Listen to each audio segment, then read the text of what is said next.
pour la fidélité na bino na programme canal numérique télévision bisika inso bozali ko capter biso uto Kinshasa pe mokili mobimba via toutes les plateformes numériques. Voyez malamu na nouveau numéro il y a Tribune Libre.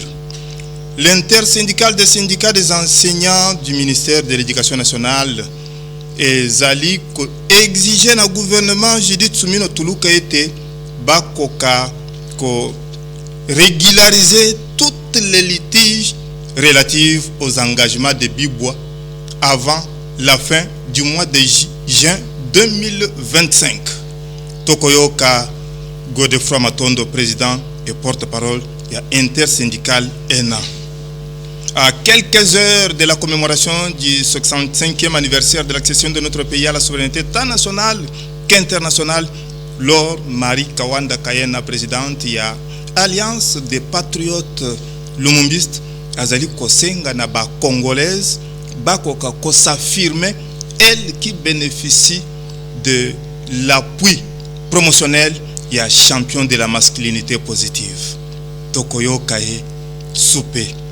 Et puis, Nini, Ekoki ko sepelisa ba travailleurs congolais, Oye Wuti, na 113e conférence internationale du travail, Oye Salamaki na Genève en Suisse, du 3 au 12, du 2 au 13 juin dernier.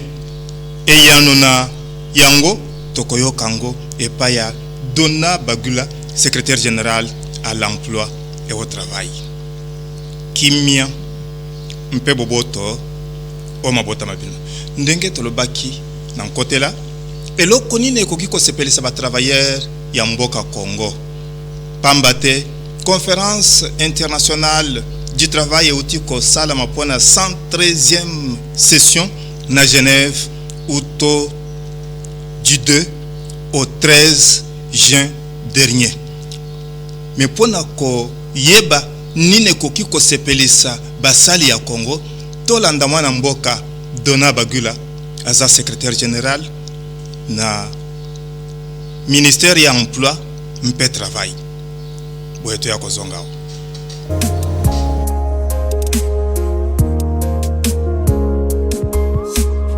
Donna Bagula, vous êtes secrétaire général à l'emploi et au travail. Vous venez de prendre part active à la 113e session de la conférence internationale du travail à Genève en Suisse du lundi 2 au vendredi 13 juin 2025, réunissant les délégués de 187 États membres.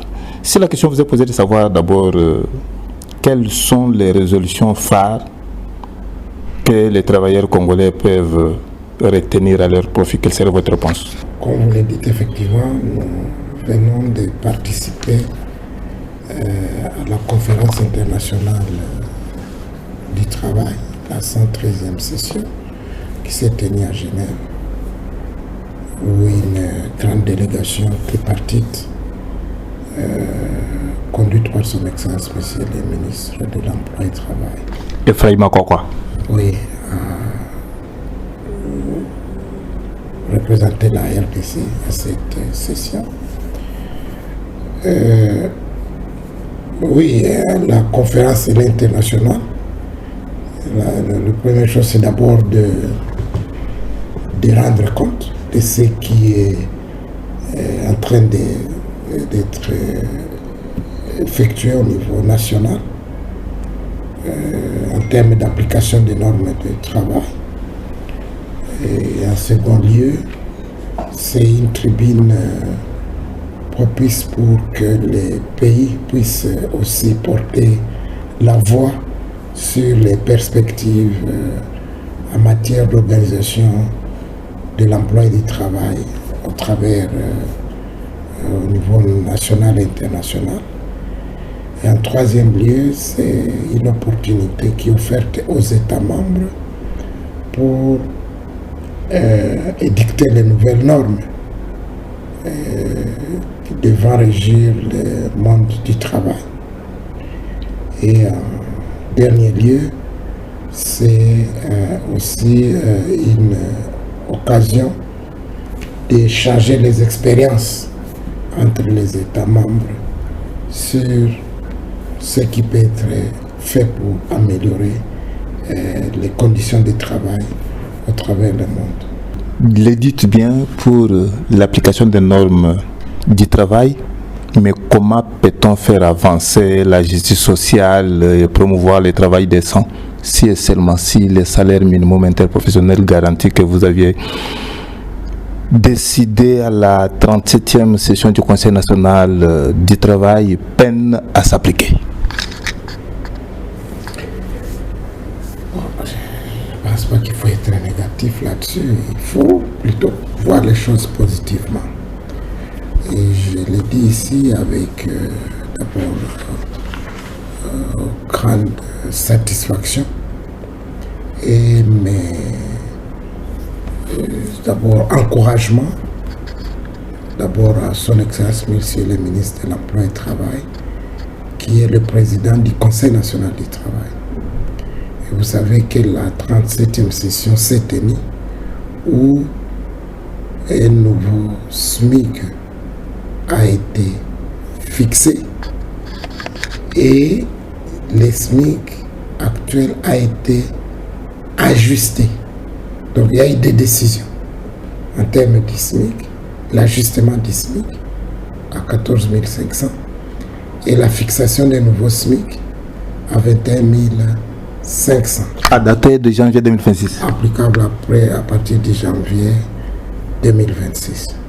Et je suis heureuse quand je dis avec satisfaction, c'est que pour remercier aussi son Excellence, Madame la Première ministre, qui a entériné ces décisions par un décret que son Excellence Madame la Première ministre a signé à l'issue des travaux du Conseil national du travail et après approbation par le Conseil des ministres présidé par son Excellence Monsieur le Président de la République.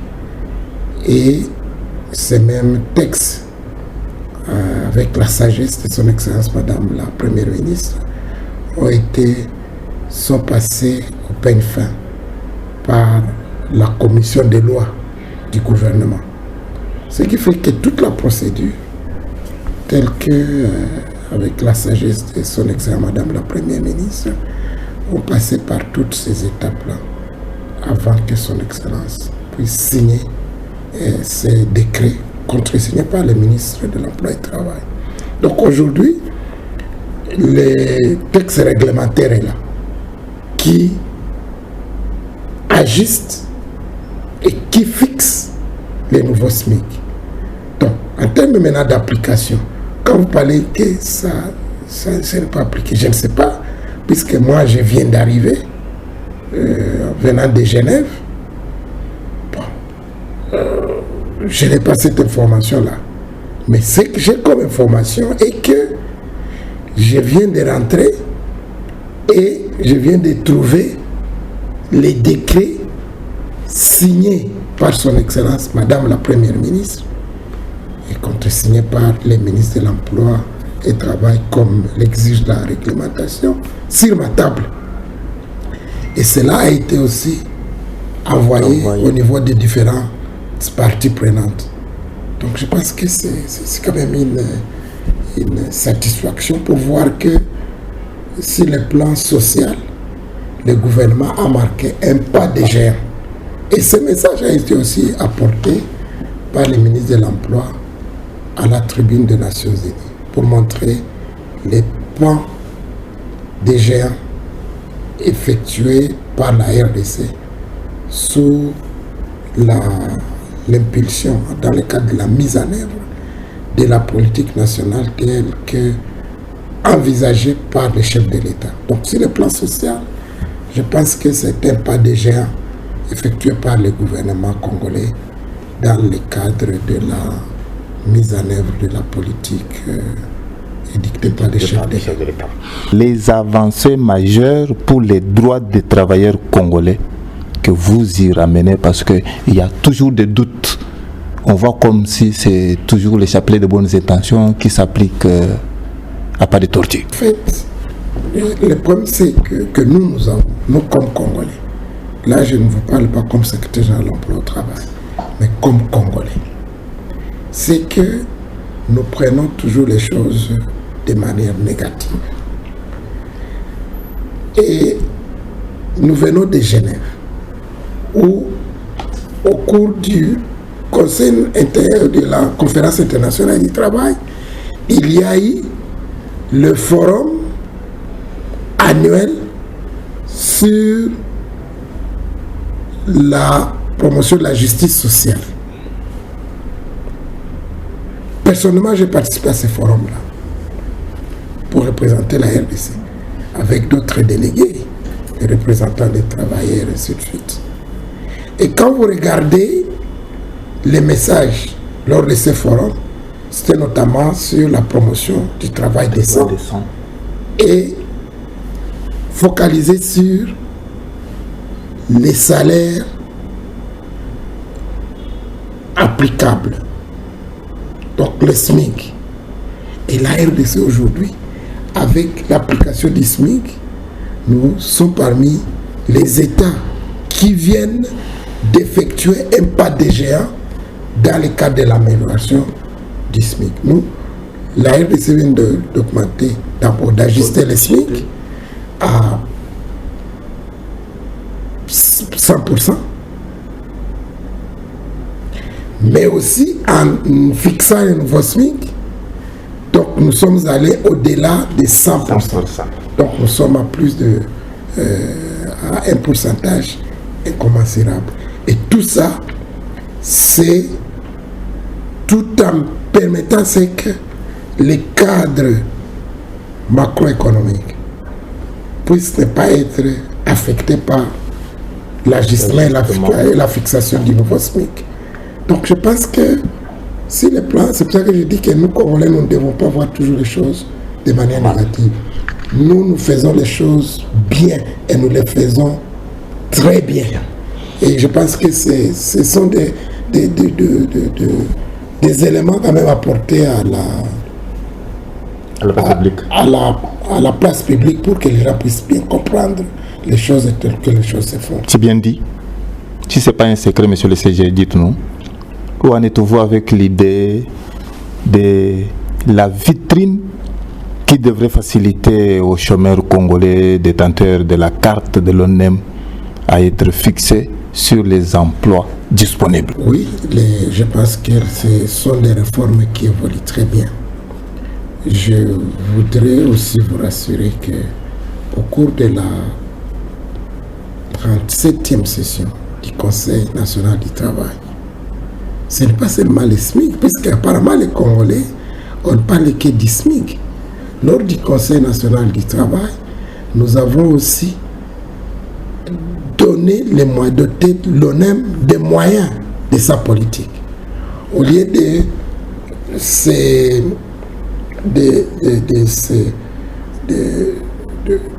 de fonctionner seulement avec les moyens, soit des subsides venant du trésor public, soit de l'appui des partenaires extérieurs, le gouvernement, en concertation avec les employeurs, lors du Conseil national du travail, la contribution patronale à l'ONEM a été augmentée de plus de 100%.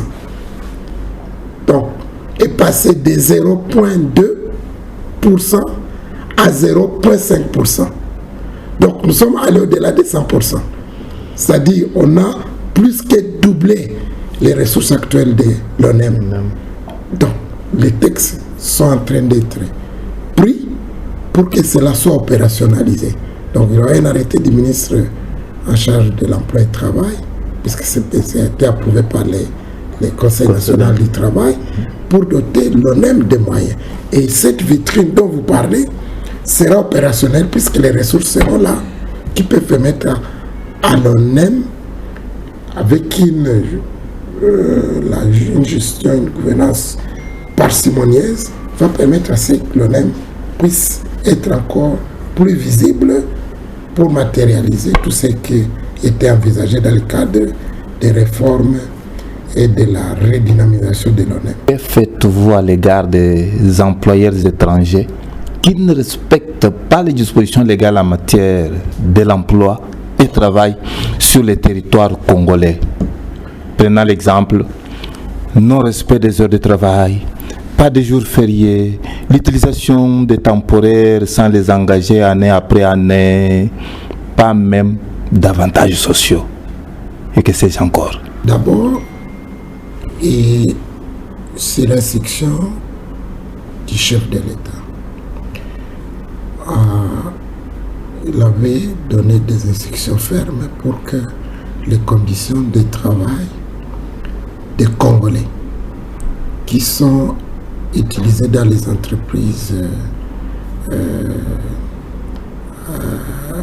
à capitaux étrangers, donc dirigées par des étrangers, qu'il a cité nommément, c'est dont vous venez de parler, pour ne pas les citer, que les conditions soient améliorées.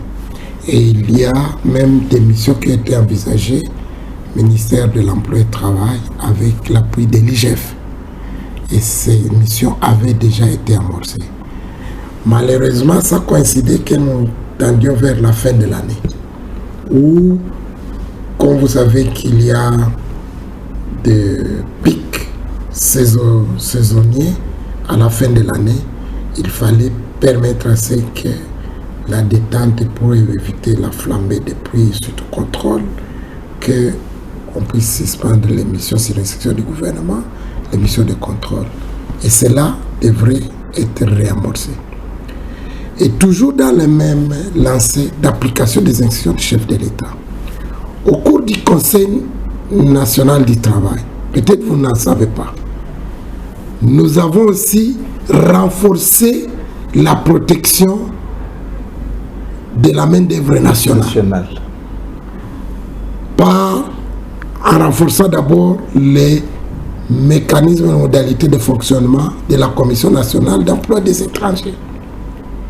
Donc, les conditions d'obtention de la carte de travail ou son renouvellement ont été renforcés au cours du Conseil national du travail. Nous avons aussi, au cours du Conseil national du travail, toujours pour la protection de la main-d'œuvre étrangère, nous sommes allés dans les secteurs qui posent plus de problèmes. Les secteurs notamment de la grande distribution, donc du commerce. Nous avons renforcé les conditions d'agrément et de fonctionnement des services privés de placement. De telle sorte que là aussi, en séparant clairement les régimes de placement et les régimes de mise à disposition. Mais que vous soyez sous les régimes de placement ou sous les régimes de mise à disposition, vous tous, donc tout travailleur congolais, doit avoir un contrat de travail. Donc ce sont des décisions prises par le Conseil national du travail et qui seront entraînées par la cascade des textes réglementaires qui sont en train d'être présents. Parce que jusque-là, vous n'avez pas le que du SMIC. Vous n'avez vu que jusque-là que les décrets. Donc, il y a une série de textes, qui ont été déjà approuvés par le Conseil et qui seront appliqués. Donc, ce qui fait que tout travailleur, et suivant le code du travail, puisqu'on a renforcé ça dans ces textes-là, pour que tout travailleur puisse avoir un contrat de travail, puisse être pris en charge, avoir les conditions du contrat tel que dicté par le code du travail, et ce modèle-là doit être démis pour tout travailleur. Donc je pense qu'en termes de protection, cela a été renforcé par les textes qui seront pris, qui sont en train d'être pris et qui seront appliqués, puisque nulle personne n'est au-dessus de la loi. Et les différentes réformes qui sont en train d'être prises et mises en œuvre par le ministère de l'Emploi et du Travail vont permettre à ce que les travailleurs congolais puissent travailler dans de très bonnes conditions, mais aussi l'employeur qui les utilise puisse être sécurisé pour fonctionner dans un monde assaini, un climat de travail bien assaini pour permettre à ce que tout le monde puisse bien fonctionner et non continuer à fonctionner comme si nous étions dans la jungle, mais un monde bien réglementé et régulé. Que dites-vous au Saint Thomas qui voit comme si c'est toujours les chapelets de bonnes intentions qui continueront à peiner à l'application? Vous savez, moi je le dis souvent, nous sommes un pays démocratique. Et d'ailleurs, dans la dénomination du pays, c'est une république démocratique. Alors, on ne peut pas, dans une république démocratique, on ne prend pas l'unanimité. Donc, ceux qui peuvent douter, c'est leur droit de douter. Mais faisons, nous qui sommes des commis de l'État, faisons ce que nous pouvons faire. Et ils vont seulement adhérer à des bonnes choses qui sont en train d'être effectuées.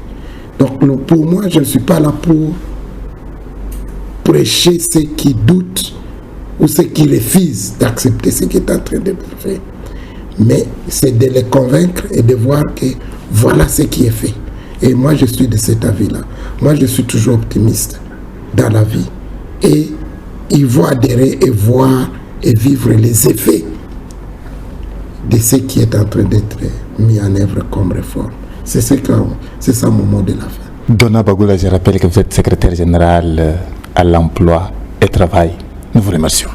C'est moi qui vous remercie pour cette visite impromptue. Pour moi, je ne savais pas, puisque vous veniez.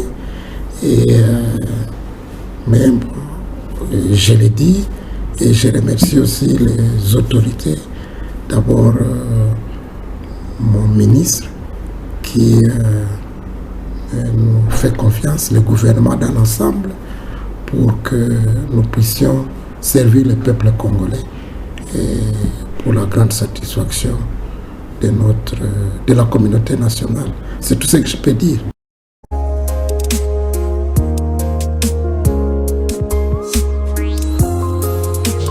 eloko kokamwa eza ete ba agents administratifs et cadre ya inspection générale du travail bakomi kotelemela bozongi na musala ya inspecteur général Mboma Muyuku au profit ya inspecteur général ad interim Ezekiel Piana. Ezali pona nini? Tokozongela ngo pona kokundola ngo. À quelques heures, il y a commémoration, il y a 65e anniversaire de l'accession de notre pays à la souveraineté tant nationale qu'internationale.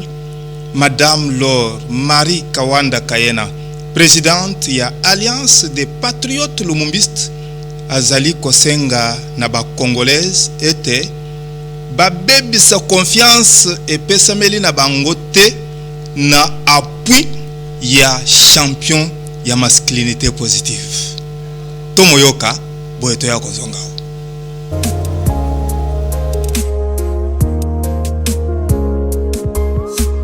Madame Laure Marie Kawanda Kayena, vous êtes présidente de l'Alliance des Patriotes Lumumbistes. Eu égard à la dynamique de paix qui est en vogue au Congo démocratique aujourd'hui, vous trouvez que la solution idéale proviendrait de Doha, Nairobi, Union africaine, Washington ou au dialogue interne pour lequel le chef de l'État venait de mettre en place une équipe pour parfaire? Et quel rôle les Congolaises peuvent jouer pour y parvenir? Aujourd'hui, 23 juin 2025, je considère que Doha, l'Union africaine, Nairobi sont complètement dépassés. Aujourd'hui, avec le partenariat qui va être signé entre les États-Unis et la République démocratique du Congo, le Congo aura fait une grande avancée vers la recherche de la paix Et à cela, il faut associer un dialogue qui soit réellement congolais, inclusif, pour que cette paix devienne réelle. Je l'ai toujours dit, à l'époque de M. Gizenga, je lui avais posé la question de savoir pourquoi il ne négociait pas directement avec les États-Unis. Il m'a répondu qu'ils avaient essayé, mais que ça n'avait pas marché. C'est pour cela qu'ils se sont tournés vers la Chine. Aujourd'hui, le président Félix Antoine Tshilombo a franchi un pas que les autres n'ont pas su franchir. La paix avec Félix Antoine Tshisekedi Tshilombo, c'est une bonne chose pour le Congo, parce que nous avons tous besoin de paix. Nous vivons comme des exilés dans notre propre pays. Nous vivons une misère incroyable alors que nous sommes assis sur autant de richesses qui provoquent la convoitise des autres. Il est temps de mettre de l'ordre dans tout cela.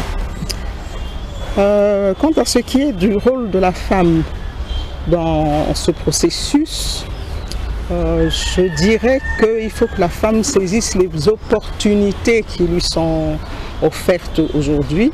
Nous avons autant de plateformes sur lesquelles elles peuvent dire ce qu'elles pensent.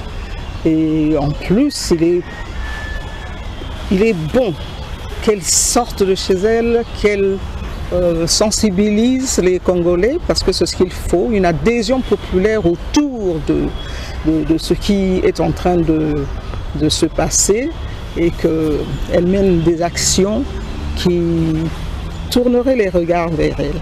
En attendant le gouvernement qui arrive, et tenant compte de la déception de la coalition FCC-CACH, faut-il garder l'espoir de tisser encore d'alliances politiques pour crédibiliser ce gouvernement de combat qui arrive, ou améliorer la gestion du régime Tshisekedi? J'ai toujours été d'avis que tous les Congolais sont à la disposition du président de la République. Ceux qui se disent Congolais, qui veulent le bonheur des Congolais, qui veulent la grandeur du Congo, sont à la disposition du président de la République. Donc, coalition, non coalition, le président a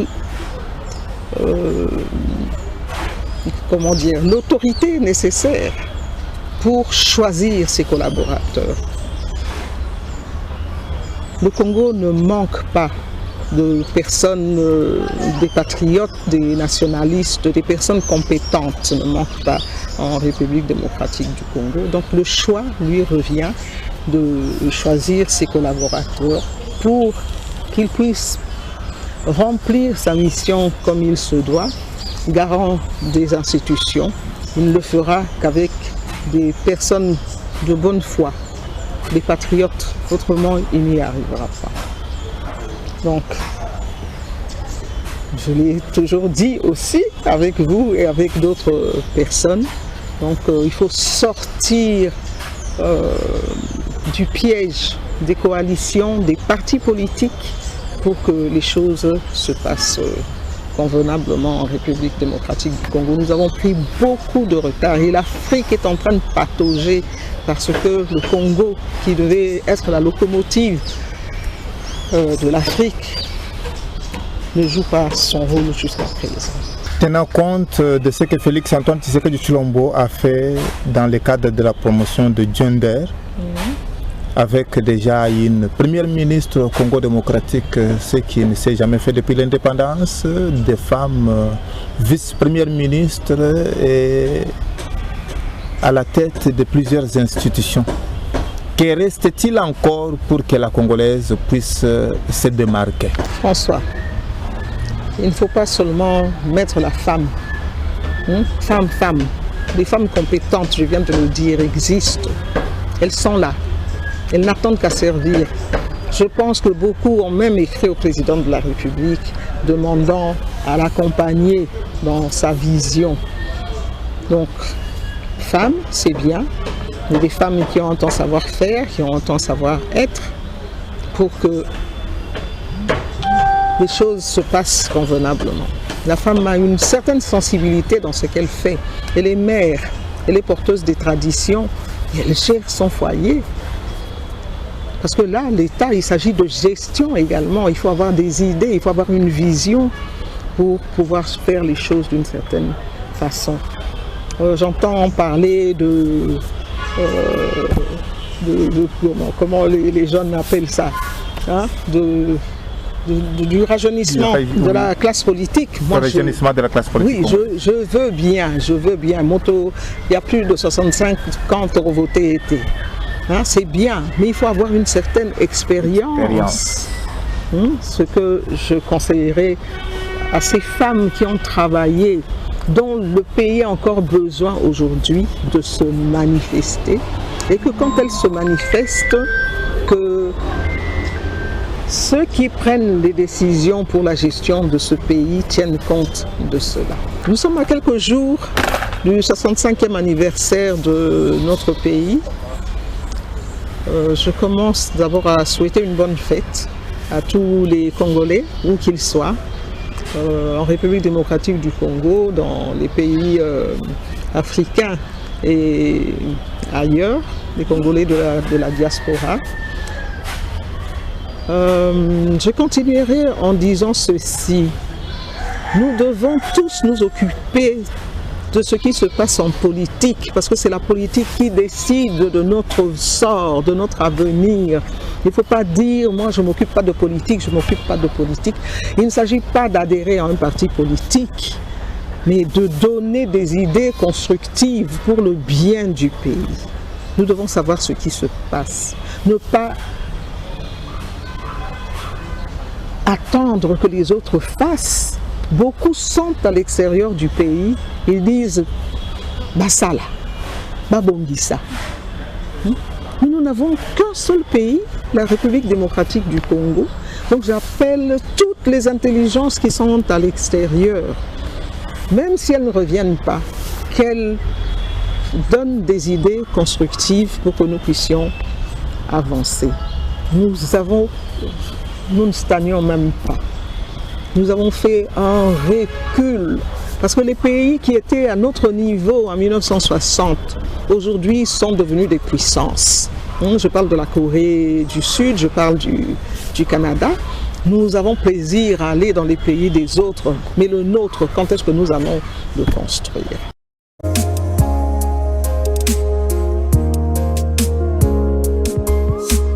Intersyndical ya syndicat ya enseignant to balakisi ya ministère de l'éducation nationale et nouvelle citoyenneté ezali ko exiger na gouvernement Judith Suminwa Tuluka ete gouvernement Suminwa akoka ko régulariser toutes les litiges relatifs na engagement pris na bibwa na venu su village yambwete sanza o ya motoba to jean et sila pambate bakoya kotangela bango oyo ekoyasima Tolanda Godefroy Matondo, président et porte-parole ya intersyndical ENA na assemblée générale extraordinaire oyo bautaki kosala boyeto ya kozonga.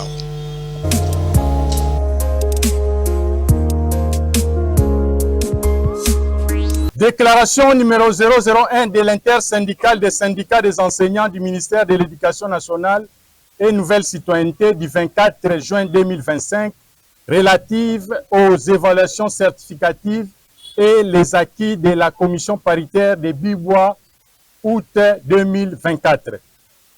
L'intersyndicale des syndicats des enseignants du ministère de l'Éducation nationale et nouvelle citoyenneté a tenu une assemblée générale extraordinaire ce mardi 24 juin 2025 à son siège social pour évaluer l'évolution des dossiers relatifs aux évaluations certificatives en cours sur l'ensemble du territoire national et particulièrement dans les zones sous occupation. Après avoir passé en revue l'ensemble de la situation, l'intersyndicale remercie son Excellence Félix-Antoine Tshisekedi Tshilombo, président de la République, chef de l'État, pour avoir instruit le gouvernement de la République de prendre en charge les frais des évaluations certificatives de l'édition 2025 au profit des élèves finalistes des provinces de Nord Kivu, Sud Kivu et Ituri. Néanmoins, l'intersyndicale déplore la léthargie du gouvernement de la République dans le paiement des dossiers suivants. 1. Paiement des intervenants de la province du Nord Kivu, celle du Sud Kivu ainsi que de l'Ituri. 2. Paiement du Centre national d'organisation, CNO en sigle, du Centre national de correction, CNC en sigle, ainsi que la prime des inspecteurs. 3. Non-paiement de 50 000 francs congolais pour les enseignants, la prime d'encadrement de la paye et la prime institutionnelle au profit des cadres et agents des services centraux du ministère de l'Éducation nationale et Nouvelle Citoyenneté, engagement pris à Bibois. 4. Non-impression des bulletins et cartes d'élèves, alors que les établissements scolaires ont l'obligation de remettre aux élèves et parents le bulletin à la fin de chaque année scolaire. 5. L'uniformisation de la prime de la gratuité des enseignants des écoles primaires publiques. Cependant, contre toute attente, l'intersyndicale constate et dénonce la mauvaise foi du gouvernement de la République qui refuse de s'exécuter dans ses obligations de paiement les dossiers énumérés si haut. Cette mauvaise foi du gouvernement risque d'avoir des conséquences incalculables sur l'année scolaire en cours, car l'organisation des évaluations certificatives à cette période où une partie du territoire national est sous occupation, c'est un facteur d'unité nationale que nous avons l'obligation de sauvegarder au prix de multiples sacrifices. Ainsi, au vu de ce qui précède, l'intersyndicale exige du gouvernement de la République ce qui suit. 1. Le paiement dans un bref délai de tous les dossiers relatifs aux évaluations certificatives. 2. La régularisation d'ici la fin du mois de juin 2025 de tous les litiges relatifs aux engagements de Bibois si haut énumérés.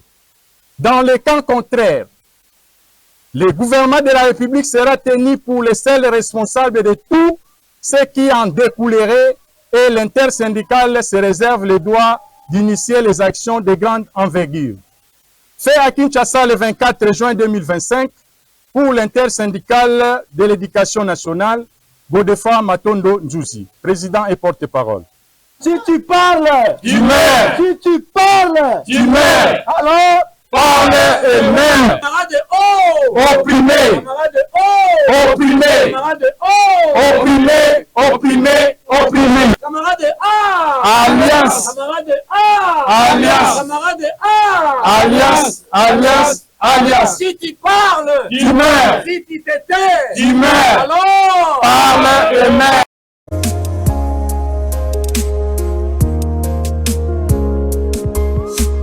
eloko nini esengeli kosala po ete tokoka kozwa éducation ya qualité na mboka na biso Congo.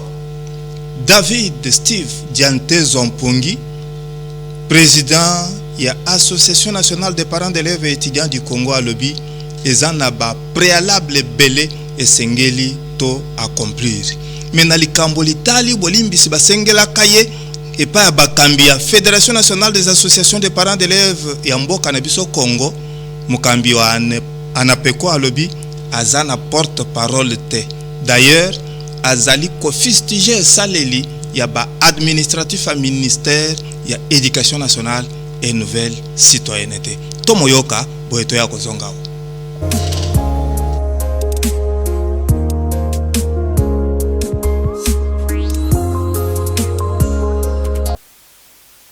Pour consentir à ce que la prise en charge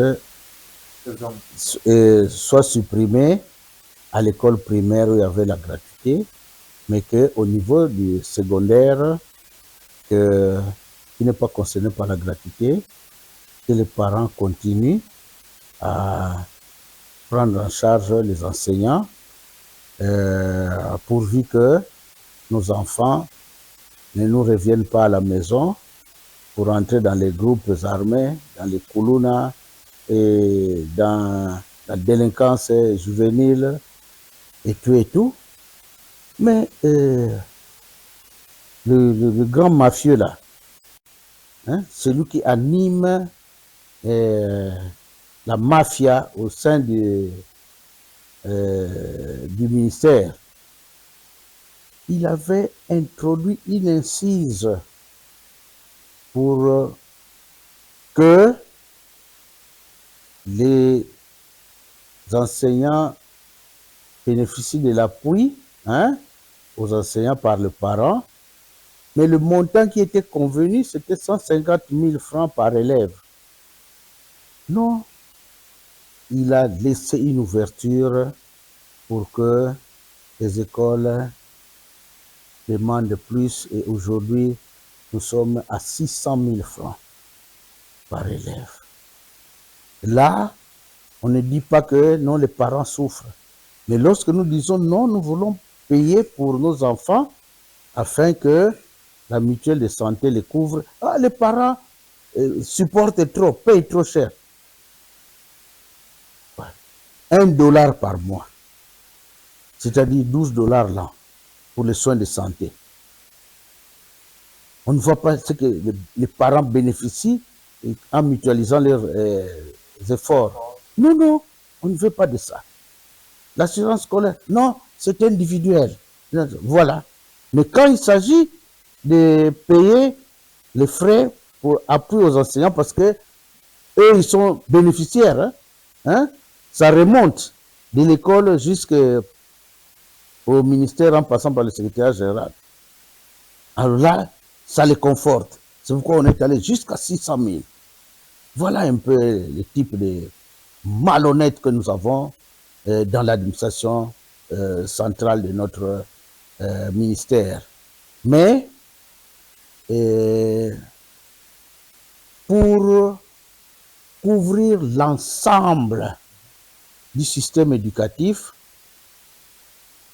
l'ANAPECO, depuis plus de 5 ans, exige la tenue des 2e états généraux de l'éducation afin de circonscrire tous les problèmes qu'il y a dans le système, que ce soit à l'école primaire, à l'école secondaire, aux humanités, à l'enseignement supérieur universitaire, et à la formation professionnelle, aux affaires sociales, partout où se donne une formation, il fallait qu'on puisse circonscrire cela et en discuter aux 2e états généraux de l'éducation. Comme ça, on n'aura plus de réformes en désordre, des réformes plus à gauche, à droite, toutes les unes se contredisant avec les autres, et tout ça. Donc, c'est de la bouillabaisse. Messieurs les journalistes, vraiment, je pense qu'il faudrait carrément chercher à parler avec la ministre, parce que Mathieu Mukenge, c'est comme un cheveu qui est tombé dans la soupe, il n'est pas à sa place. Hein?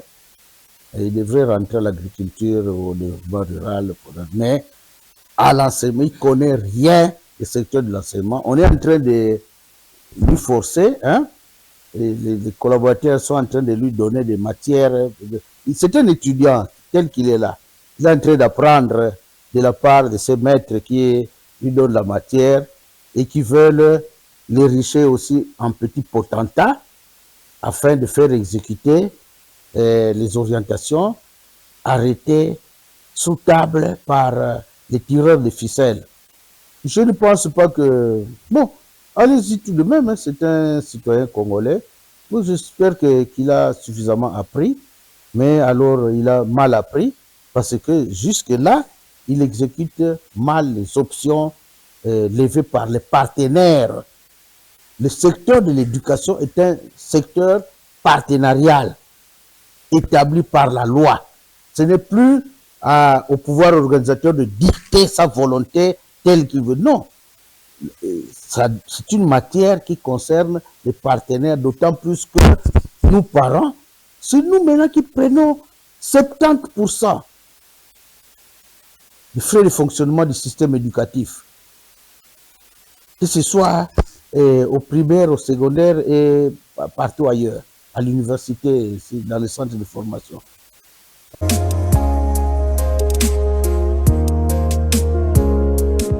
likambo oyo ekosuka awa te tokozongela yango mpo toya kokundola yango ya mutu ya ezali ete mutu na mutu amituna eloko nini ntina oye azali kosala mpo Kongo elonga yambo ete akoka korevandike badroit na ye to aloba songolo azali kosala malamu te kobanda na présidence ya Congo kino bagarde de morgue na kombo ya Daniel Chisungu, Firando Ngala, Guillaume Mubenga, Padu Bombusa, Richard Ndambu, mingi bino baye bazali kotambola na bendela ntomba wa Kongo na mitema na bino. François Mukanda atondi bino tokutani mbalasi.